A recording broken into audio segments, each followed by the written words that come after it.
Hello guys, welcome to my channel learning platform Investment for your future. So guys, इस video series को आगे बढ़ाते हुए आज हम चैप्टर 5 पर चर्चा करेंगे जो कि प्राप्त प्रमाणों की खोजबीन से निकले निष्कर्ष के बारे में है। खासकर किताबें और कब्र रूपी प्रमाण जो कि ऐतिहासिक खोज और जांच पड़ताल का एक अहम पड़ाव है, जिससे हमें एक समय में लिखित प्रमाण होने के कारण उस समय का एक सटीक अनुमान लगाने में आसानी हो जाती है।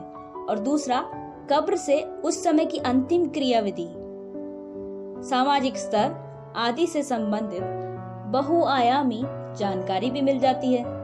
दोस्तों, मैं आपको सजेस्ट करूंगी कि आप इस सीरीज की अन्य वीडियोस को भी जरूर देखें, जिसका लिंक आपको नीचे डिस्क्रिप्शन बॉक्स में मिल जाएगा। तो आइए नजर डालते हैं आज के क्लास डिस्क्रिप्शन पे, जिसमें हमें 6 क्लास के 5th चैप्टर को जानने को मिलेगा, जिसका नाम है क्या बताती हैं हमें किताबें और कब्रें। तो चलिए दोस्तों शुरू करते हैं। पहली हेडिंग है दुनिया के प्राचीनतम ग्रंथों में से एक। अब जनरली भारत में प्राचीनतम ग्रंथों की सूची में सबसे पहला नाम वेदों का आता है, तो वेदों के बारे में जान लेते हैं। वेदों की संख्या 4 है, जो इस प्रकार है: ऋग्वेद, सामवेद, यजुर्वेद और अथर्ववेद, जिसमें मुख्य वेद ऋग्वेद है, जिसका लेखन कार्य करीबन 3500 साल पहले हुआ था और इसमें 1000 से भी ज्यादा देवी देवताओं की प्रार्थनाएं हैं, जिन्हें सूक्त कहा गया, अर्थात अच्छे से कहना।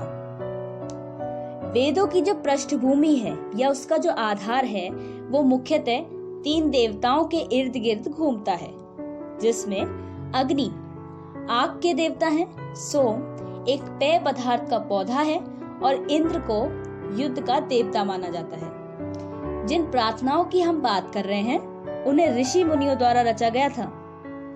अब वेदों में जो प्रार्थनाएं और ज्ञान दिया गया है उसका जो प्रचार है वो किस माध्यम से होता होगा, क्योंकि आज तो हम किताबों के माध्यम से ज्ञान आसानी से ले लेते हैं, पर उस समय तो लेखन कार्य भी शुरू नहीं हुआ था। इसीलिए यह ज्ञान उच्चारण करके यानी बोल बोलकर ऋषि मुनियों और आचार्यों द्वारा या किसी अन्य द्वारा विद्यार्थियों और लोगों को बताया जाता था। वेद संबंधित जानकारियों का आदान प्रदान अधिकतर पुरुषों के बीच होता था, पर उसके साथ ही कुछ रचनाओं के निर्माण में और उसके प्रचार में महिलाओं का भी योगदान रहा। वेद की भाषा की यदि हम बात करें तो ये प्राक संस्कृत या वैदिक संस्कृत थी, जो उस समय की आम बोलचाल की भाषा जो थी उससे अलग थी और आज की संस्कृत से थोड़ी अलग थी। यानी कुल मिलाकर वेदों का ज्ञान बोलकर और सुनकर एक व्यक्ति से दूसरे व्यक्ति तक पहुंचाया जाता था और फिर बाद में इसे हाथ से लिखा गया और लगभग 200 साल पहले इसकी छपाई का काम शुरू हुआ, जिससे वेदों के प्रचार में प्रगति हुई और आम जन तक इसकी पहुंच बढ़ गई। अब ये तो हम जानते हैं कि हमारी यानी कि भारतीयों की प्राचीनतम भाषा संस्कृत थी, पर हर भाषा का एक भाषा समूह से जुड़ाव रहता है, जिसके बारे में जानना भी बहुत जरूरी है। जैसे संस्कृत भारोपीय भाषा परिवार का एक हिस्सा है और इसके अलावा गुजराती, हिंदी, कश्मीरी, असमिया, अंतर्राष्ट्रीय स्तर पर अंग्रेजी, फ्रांसीसी, जर्मन और स्पेनिश आदि भाषाएं भी इसी भाषा परिवार का हिस्सा हैं। अब आप कहेंगे कि इतनी सारी भाषाएं एक भाषा परिवार से कैसे जुड़ी हो सकती हैं? यानी इनके एक भाषा परिवार के होने का आधार क्या है? वो है शब्दों की समानता। भारोपीय भाषा परिवार के अलावा अन्य भाषा परिवार भी हैं, जो इस प्रकार हैं: तिब्बत बर्मा परिवार जो पूर्वोत्तर यानी कि नॉर्थ ईस्ट राज्यों से संबंधित है, द्रविड़ भाषा परिवार दक्षिणी भारत के राज्यों की भाषाओं से संबंधित है, जैसे कि तमिल, तेलुगु, कन्नड़ और मलयालम, और इसके अलावा ऑस्ट्रो एशियाटिक भाषा परिवार जिसका संबंध झारखंड और मध्य भारत की भाषाओं से है। हर खोज या जांच पड़ताल को करने का तरीका अपनाया जाता है। इसी प्रकार ऋग्वेद को समझने के लिए इतिहासकारों ने कुछ रणनीतियों पर काम किया, जैसे कि ऋग्वेद से संबंधित जानकारियां जुटाई, भौतिक रूप से मिली वस्तुओं के साथ साथ इस काल से संबंधित जो लिखित प्रमाण थे उनको भी जांचना शुरू किया। अब क्योंकि ऋग्वेद प्रार्थनाओं और आपसी बातचीत पर आधारित है, तो उनके संवादों को समझा। उदाहरण के लिए मुनि विश्वामित्र और नदियों के बीच हुआ वार्तालाप। यह ऋग्वेद की पांडुलिपि का एक पन्ना है जिसे संस्कृत में लिखा गया है। इसकी विशेषताओं को जान लेते हैं। यह पांडुलिपि एक भुर्ज का पेड़ होता है, उसकी छाल पर लिखा हुआ है, जो कश्मीर से मिला, जिसका बहुत इंपॉर्टेंट रोल है ऋग्वेद की पहली छपाई के लिए, जो कि 150 वर्ष पहले हुई थी। और इसी पांडुलिपि की मदद से ऋग्वेद का अंग्रेजी में अनुवाद भी संभव हुआ है। फिलहाल ये पांडुलिपि पुणे महाराष्ट्र के एक पुस्तकालय में रखी गई है। लेखन के इस भंडार से इतिहासकारों को कई प्रकार की जानकारियां मिली, जैसे मवेशी, घोड़े, रथ आदि प्राप्त करने के लिए वेदों में प्रार्थनाएं दी गई हैं। इन तीनों का युद्ध से किसी न किसी कारण से संबंध था। अब उस समय युद्ध क्यों होता होगा? क्या आज के युद्ध के कारण और पहले के युद्ध के कारणों में कोई अंतर है? आइए जानते हैं। उस समय युद्ध भूमि, जो कि जल्दी फसल उत्पादित करे, चारागाह, पानी के स्रोतों और लोगों को बंदी बनाने या उन्हें संसाधन के रूप में इस्तेमाल करने के लिए किया जाता होगा। युद्ध समाप्त होने पर बहुत सा धन, जमीन और संसाधन प्राप्त होते थे, जिसका अहम हिस्सा जो है वो सरदारों का होता। कुछ हिस्सा पुरोहित या पुजारी को धार्मिक कार्यों के लिए दे दिया जाता। कुछ हिस्सा यज्ञ जैसे पवित्र अनुष्ठानों को पूरा करने के लिए दिया जाता, और बाकी जो धन और संसाधन बचते थे उन्हें आम जनता में बांट दिया जाता था। यज्ञ करने के लिए आहुति देने का प्रावधान होता है, जो आज भी है। उस समय आहुति के रूप में अनाज, घी और पशुओं को उपयोग में लाया जाता था। युद्ध और उससे संबंधित प्रक्रियाओं को कैसे किया जाता था, इसको जानना भी जरूरी है। इतिहासकारों द्वारा किए गए अध्ययन से ये पाया गया कि जैसे वेद संबंधित ज्ञान को एक व्यक्ति से दूसरे व्यक्ति तक पहुंचाने में पुरुषों का ज्यादा रोल था, ठीक उसी प्रकार युद्धों में भी पुरुषों का जो दबदबा है वो बना रहा और स्थायी सेना का अभाव था। युद्ध या शांति के बारे में चर्चा करने के लिए एक सभा का आयोजन होता था, जिसमें लोग अपने सरदार को चुनते थे, जिसका आधार साहस और उसकी कुशलता थी। अगली हेडिंग के अनुसार कुछ शब्द ऐसे होते थे जिनसे लोगों के काम और उनकी विशेषता को पहचानना आसान था। पर इससे पहले यह जान लेते हैं कि लोगों के वर्गीकरण का क्या आधार था, जो इस प्रकार है। जैसे उनका काम, जिसमें पूजा करना, युद्ध लड़ना, खेती करना, अन्य वर्गों की गुलामी करना आदि आता है। दूसरा है भाषा। आम लोग आम बोलचाल की भाषा बोलते थे। ज्ञानी लोग, जिन्हें वेदों का ज्ञान था, वे वैदिक संस्कृत या प्राक संस्कृत बोलना जानते थे। तीसरा, वे किस परिवार या समुदाय विशेष से संबंध रखते थे। चौथा, उनके रहने का स्थान। पांचवा, उनके सांस्कृतिक रीति रिवाज में जो अंतर था। अब लोगों के वर्गीकरण के अनुसार ब्राह्मण यज्ञ और अनुष्ठान आदि कार्य करवाते थे। राजा यानी लोगों द्वारा चुना गया सरदार, जो साहसी और कुशल होना चाहिए, युद्ध में नेतृत्व करता था। पर यह राजा बाद के शासकों से भिन्न था। बाद के काल में तो शासक महलों और राजधानियों में रहने लगे, एक स्थायी सेना का संचालन करने लगे, कर आदि वसूलने लगे।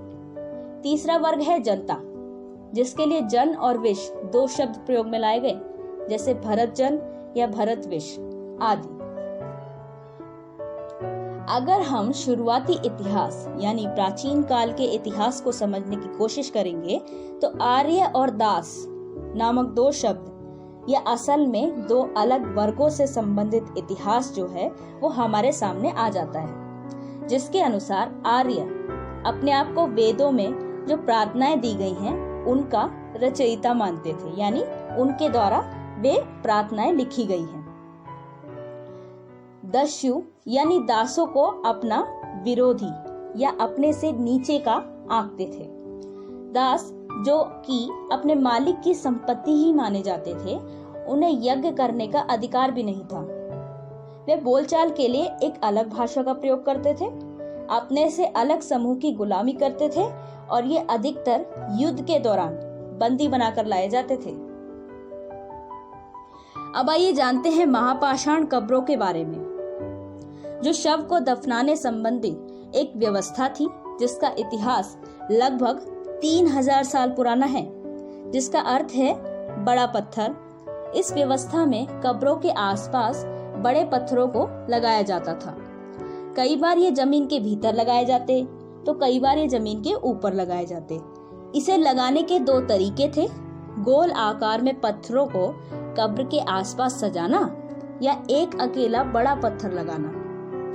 इनके प्रमाण जो हैं वो दक्कन, दक्षिणी भारत, उत्तर पूर्वी भारत और कश्मीर से हमें मिलते हैं। यह महापाषाण कब्र का एक चित्र है जिसमें बीच में कब्र है और कब्र के चारों ओर गोल आकार में पत्थरों को सजाया गया है। इन कब्रों में काले लाल मिट्टी के खास प्रकार के बर्तन शव के साथ दफनाए जाते थे। इसके साथ ही लोहे के औजार, घोड़े, पत्थर और सोने के गहने आदि व्यक्ति की जरूरत के हिसाब से रखे जाते थे। ये तीन चित्र महापाषाण कब्रों से मिले सामान को दर्शाते हैं, जिसमें घोड़े के लिए सामान, कुल्हाड़ियां और एक कटार स्क्रीन पर आपको दिख रही होंगी। कब्रों में किस स्तर का सामान रखा गया है उसके अनुसार हम आसानी से सामाजिक वर्गीकरण के बारे में पता लगा सकते हैं। अब शव के साथ अलग अलग प्रकार की चीजों को रखने के पीछे भी तो कोई कारण होगा। इसका एक ही कारण था कि मरने के बाद भी व्यक्ति का किसी न किसी रूप में अस्तित्व बना रहता होगा और उसे वहां उसकी जरूरतों की चीज की आवश्यकता पड़ सकती है। इसीलिए व्यक्ति की जरूरतें और उसकी हैसियत के हिसाब से चीजों को साथ में दफनाने की जो प्रथा है वो शुरू हुई। अब क्योंकि कई कब्रों में अधिक सामान मिल रहा था और कई कब्रों में कम सामान मिला है, तो इसके पीछे के दो कारण हैं। पहला, व्यक्ति की आवश्यकता। दूसरा, ये किस परिवार से संबंध रखता है, अमीर, गरीब, सरदार या अनुयायी। उदाहरण के लिए दक्षिणी भारत में स्थित ब्रह्मगिरी नाम के एक स्थान पर 33 सोने के मनके और शंख के अवशेष कब्र से मिले हैं, जबकि अन्य कब्रों में केवल मिट्टी के बर्तन मिले हैं। यदि हम कब्रों से संबंधित चर्चा कर रहे हैं तो अगला प्रश्न स्वाभाविक सा है कि क्या कुछ कब्रगाहें खास परिवारों के लिए थी? प्रमाण के अनुसार महापाषाण में एक से ज्यादा शवों के कंकाल मिले हैं। संभवतः वे एक ही परिवार से थे। एक बार शव को दफनाने के बाद अन्य शवों को महापाषाण कब्र में दफनाने के लिए पोर्ट होल का इस्तेमाल किया जाता था, जो कि कब्र के बीचों बीच एक बड़ा सुराख होता था, जो कि आप पीछे की स्लाइड में महापाषाण कब्र के चित्र में देख सकते हैं। कई बार गोलाकार में जो पत्थर सजाए जाते थे वे चिन्ह का काम भी करते थे, जिससे लोग अपने परिवार की महापाषाण कब्र को आसानी से पहचान लेते थे। अब क्योंकि हमने हर चैप्टर में उसके विषय से रिलेटेड किसी जगह का विश्लेषण किया है, जैसे लास्ट टाइम हमने गुजरात के दो स्थल धोलावीरा और लोथल को जाना था, उसी प्रकार आज हम इनाम गांव के बारे में जानेंगे, जिसकी लोकेशन आप स्क्रीन पर दिखाए गए मैप में देख सकते हैं। इनाम गांव, जो कि भीमा की सहायक नदी घोड़ के किनारे बसा है, यहाँ लगभग 3600 से 2700 साल पहले लोग रहते थे। यहाँ की जो दफनाने की विधि है उसके अनुसार वयस्कों को गड्ढे में एकदम सीधे लेटाया जाता था। कई बार इन्हें घर में ही दफना दिया जाता था। इनके साथ भोजन संबंधित बर्तन भी रखे जाते थे। एक घर के प्रमाण के अनुसार यह घर गांव के सबसे बड़े घरों में से था, जिसमें 5 कमरे थे। एक अनाज भंडारण गोदाम भी था और केंद्र में एक आंगन था, जहां एक संदूक के अंदर शव को दफनाया गया था। अब बात करते हैं इनाम गांव के लोगों की गतिविधियों की, जिसके अनुसार वहां पर गेहूं, जौ, चावल, मटर, दाल, बाजरा और तिल आदि फसलें उगाई जाती थी। पशुपालन की बात करें तो गाय, बैल, बकरी, भेड़, घोड़ा आदि का प्रमाण मिला है। इसके अलावा मछली, कछुआ, केकड़ा, घड़ियाल आदि के कंकाल भी मिले हैं। और खाद्य पदार्थ की बात करें तो आंवला, बेर, जामुन, खजूर आदि के प्रमाण भली भांति मिले हैं। हमने कब्रों और कंकालों के बारे में काफी कुछ जान तो लिया, पर इन मृत शरीरों के कंकालों से हमें क्या जानकारियां मिल सकती हैं, इसे जानना बड़ा रोचक है। अब जैसे शव के आकार से हमें ये पता लगा सकते हैं कि ये बच्चे का शव है या वयस्क का। उसके पास से मिले सामान से हम उसके लिंग का पता लगा सकते हैं, जैसे गहने आदि महिलाएं पहनती हैं। हथियार या औजार मिलने से कंकाल पुरुष का होगा, ऐसी संभावनाएं बढ़ेंगी। उनकी हड्डी की जांच करेंगे तो उनके लिंग और आयु जैसे प्रश्नों के जवाब आसानी से मिल जाएंगे। इन सब तथ्यों की जांच करने के लिए आज तो इनके विशेषज्ञों की जो संख्या है वो काफी अधिक है, पर प्राचीन भारत की अगर हम बात करें तो लगभग 2000 साल पहले चरक नाम के प्रसिद्ध वैद्य की हमें जानकारी मिलती है। चरक संहिता नाम की जो पुस्तक है वो उन्हीं के द्वारा लिखी गई है। उनके अनुसार मनुष्य के शरीर में 360 हड्डियां हैं और आधुनिक शरीर विज्ञानियों के अकॉर्डिंग इनकी संख्या 206 है। संभवतः उन्होंने दांत, हड्डियों के जोड़ आदि को जोड़कर ये संख्या बताई होगी। इस प्रकार हम कंकालों के अध्ययन से काफी सारी जानकारियां इकट्ठा कर सकते हैं। तो दोस्तों, इसी के साथ ये चैप्टर यहीं समाप्त होता है। Thank you for watching this video. I hope आपको ये वीडियो अच्छा लगा होगा, और अगर आपको इस वीडियो का कंटेंट अच्छा लगा है तो इस चैनल को लाइक, शेयर और सब्सक्राइब करना ना भूलें, और बेल आइकन को भी दबाएं, जिससे इस सीरीज की आगे की वीडियो के लिए आपको नोटिफिकेशन मिल जाए। और अपनी प्रतिक्रिया कमेंट सेक्शन में जरूर लिखें।